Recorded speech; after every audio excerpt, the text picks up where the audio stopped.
भगवान जब 81 दिन के हुए तो पहले बार अंग परिवर्तन किया था, पलटी लिए थे भगवान। और यशोदा मैया देखी सबसे पहले, तो यशोदा मैया खुश हो गई कि मेरे लाला आज पहले बार पलटी लिए हैं।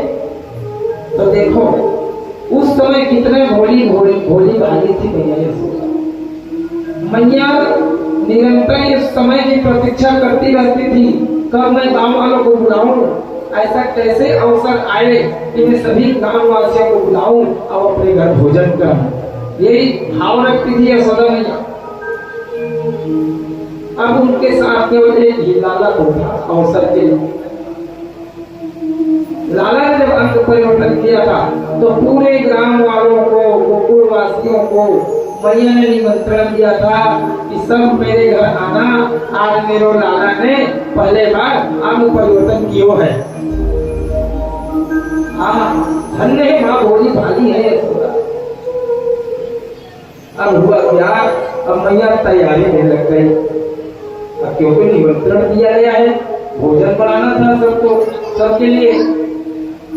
अब खीर, पूरी, हलवा, बड़ा, समोसा सब बना हुआ था। सबको एक गाड़ी के ऊपर में रखती थी मैया, जिसको हम बोलते हैं छकड़ा,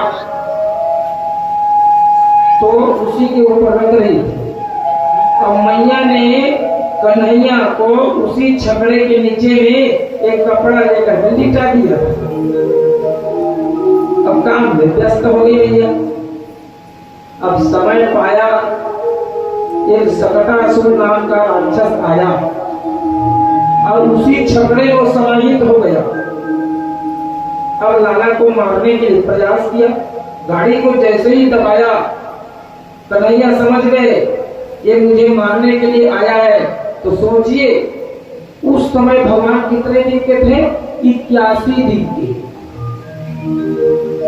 अब छोटे छोटे पैर में गोविंद के, अपने छोटे छोटे पैर को भगवान ने जैसे ऊपर उठाया, उनके अंगूठा छकड़े से टकराया, छकड़ा उलट गया। बोले आनंद भगवान की।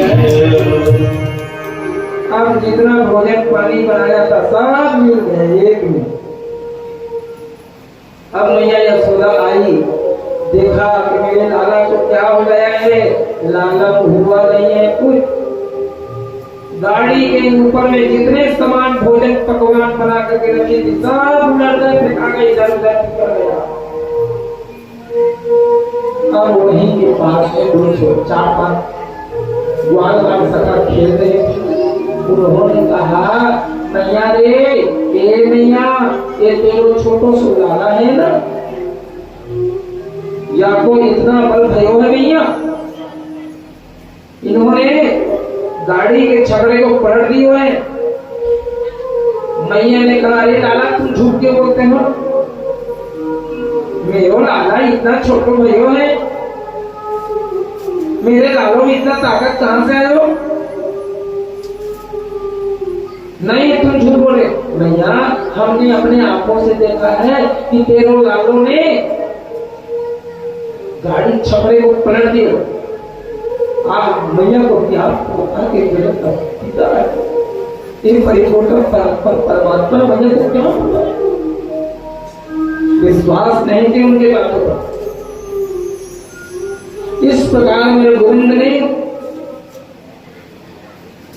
एक दूसरा राक्षस आया था, सकटासुर, जिसे हम बोलते हैं भोग प्रवृत्ति जीवन का। भोग वृत्ति जीवन से जब भोग की वृत्ति समाप्त हो जाए तब कन्हैया के नजदीक पहुंचा जा सकता है। इसलिए भगवान ने सकटासुर नामक राक्षस का वध किया।